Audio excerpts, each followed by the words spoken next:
Hello friends, என்னோட பேர் Hemamalini. Welcome to Malini's dhaba. இன்றைக்கி நம்ம சேனலில் குழந்தைங்க முதல் பெரியவங்க வரைக்கும் விரும்பி சாப்பிடக்கூடிய கோழி வறுவல் எப்படி செய்கிறது தான் பார்க்க போகிறோம். வழக்கமாக நம்ம வீடுகளில் கோழி வறுவல் செய்வோம். என்ன தான் டேஸ்ட்டாக செஞ்சாலும் கல்யாண வீட்டில் சாப்பிட்ற மாதிரி டேஸ்ட் வரலையேன்னு நினைக்கிறவங்களுக்கு இந்த ரெசிபி ஒரு அருமையான ரெசிபின்னு நான் சொல்லுவேன். கல்யாண வீட்டு ஸ்டைலில் கோழி வறுவல் எப்படி செய்கிறது தான் இந்த வீடியோவில் பார்க்க போகிறோம். வீடியோ ஸ்கிப் பண்ணாமல் பாருங்கள், அப்போ தான் உங்களுக்கு டீட்டெயிலாக புரியும். வீடியோவுக்கு போகிறதுக்கு முதல்ல இது வரைக்கும் நம்ம சேனலை சப்ஸ்கிரைப் பண்ணாமல் இருந்தால் மறக்காமல் சப்ஸ்கிரைப் பண்ணி வச்சுட்டு பக்கத்தில் இருக்க பெல் பட்டனையும் ப்ரெஸ் பண்ணி வச்சுக்கோங்க. அப்போ தான் நான் போடுற வீடியோஸ் உங்களுக்கு நோட்டிஃபிகேஷனில் வரும்.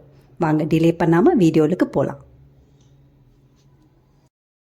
கோழி வறுவல் செய்கிறதுக்கு நான் இரும்பு கடாய் அடுப்பில் வச்சுருக்கேன். இதில் 4 இல்லைனா 5 டேபிள் ஸ்பூன் அளவுக்கு எண்ணெய் சேர்த்துக்கோங்க. நம்ம எண்ணெயிலேயே தான் நம்ம கோழியை நல்லா வறுத்து எடுக்க போகிறோம். அதனால் கொஞ்சம் அதிகமாக எண்ணெய் தேவைப்படும். இதில் 1 டீஸ்பூன் அளவுக்கு சீரகம் சேர்த்து, சீரகம் நல்லா பொரிஞ்சோடனே பெரிய வெங்காயம் 1.5 வெங்காயத்தை எடுத்து நல்லா பொடியாக நறுக்கி வச்சுருக்கேன், அதை சேர்த்துக்கலாம்.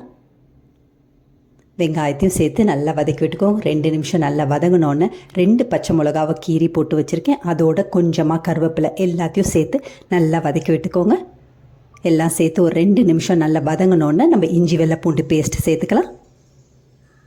இந்த அளவுக்கு வதங்கினோன்னே 1 டேபிள் ஸ்பூன் அளவுக்கு இஞ்சி வெள்ளை பூண்டு பேஸ்ட் சேர்த்துக்கோங்க.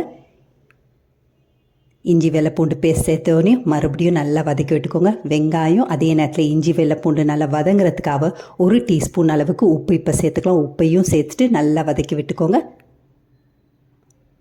இந்த அளவுக்கு வதங்கினோன்னே இது அப்படியே இருக்கட்டும். 4-5 நிமிஷம் நல்லா வேகட்டும். அதுக்குள்ளே ஃப்ரெஷ்ஷாக ஒரு மசாலா ஒன்று அரைச்சிடலாம்.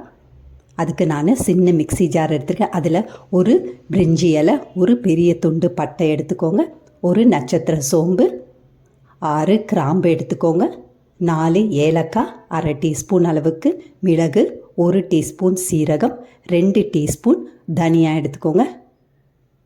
இது எல்லாத்தையும் மிக்ஸி ஜாரில் சேர்த்த பிறகு 6 காஞ்ச மிளகாய் எடுத்திருக்கேன், அதோட 4-5 சின்ன துண்டு தேங்காவையும் சேர்த்துக்கோங்க. இது எல்லாத்தையும் சேர்த்து நல்லா கொரப்பாக அரைச்சி ஒரு பக்கத்துக்கு எடுத்து வச்சுக்கலாம்.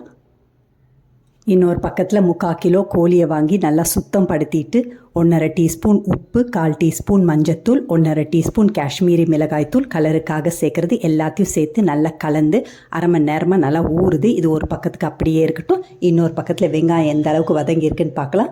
பாருங்கள், இந்த அளவுக்கு நல்லா சுருளை வதங்கியிருக்கு வெங்காயம். ஒரு 4-5 நிமிஷம் நல்லா வதங்கியிருக்கு. வதங்கின வெங்காயத்தில் நம்ம ஏற்கனவே ஊற வச்சுருக்க கோழியை சேர்த்துக்கலாம். கோழியும் சேர்த்து நல்லா கலந்து விட்டுக்கோங்க. கைவிடாமல் 2-3 நிமிஷம் நல்லா கலந்து விட்டுக்கோங்க. இது அப்படியே 2 நிமிஷம் அப்படியே இருக்கட்டும். கோழியில் தண்ணியெல்லாம் நல்லா ரிலீஸ் ஆகி வெளியில் வரும்.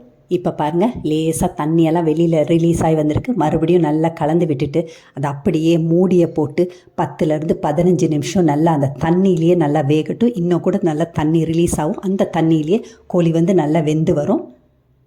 இப்போ பாருங்கள், 15 நிமிஷத்துக்கு பிறகு தண்ணியெல்லாம் நல்லா ரிலீஸ் ஆகி மறுபடியும் தண்ணியெல்லாம் நல்லா வற்றி இருக்குது.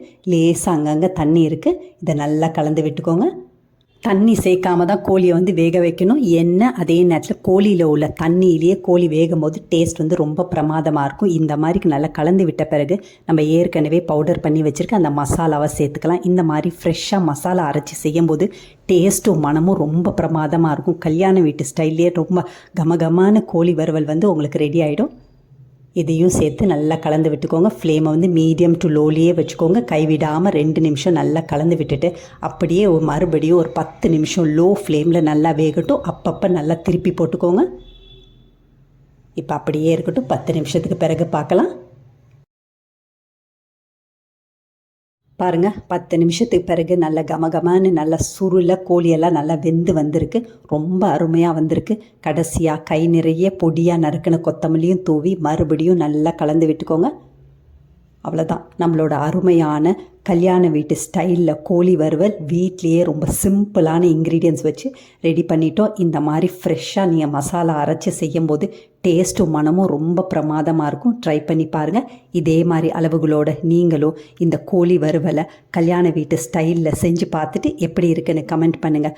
பிடிச்சிருந்தா இந்த ரெசிபியை உங்கள் ஃபேமிலி ஃப்ரெண்ட்ஸோடு ஷேர் பண்ணுங்கள், லைக் பண்ணுங்கள், சேவ் பண்ணி வச்சுக்கோங்க. இந்த மாதிரி கல்யாண வீட்டு ரெசிபிஸ் வேணும்னாலும் மறக்காமல் நம்ம சேனலை சப்ஸ்கிரைப் பண்ணி வச்சுக்கோங்க. ஒரே ஒரு தடவை இந்த மாதிரி கல்யாண வீட்டு ஸ்டைலில் கோழி வறுவல் நீங்கள் செஞ்சு பாருங்கள். நீங்களும் சரி, குழந்தைங்களும் சரி, வீட்டில் இருக்கவங்க எல்லாருமே இந்த கோழி வறுவலுக்கு அடிமையாயிடுவாங்க. அந்த அளவுக்கு டேஸ்ட்டும் மனமும் பிரமாதமாக இருக்கும். ட்ரை பண்ணி பார்த்துட்டு மறக்காமல் கமெண்ட் பண்ணுங்கள். தேங்க்ஸ் ஃபார் வாட்சிங் ஃப்ரெண்ட்ஸ்.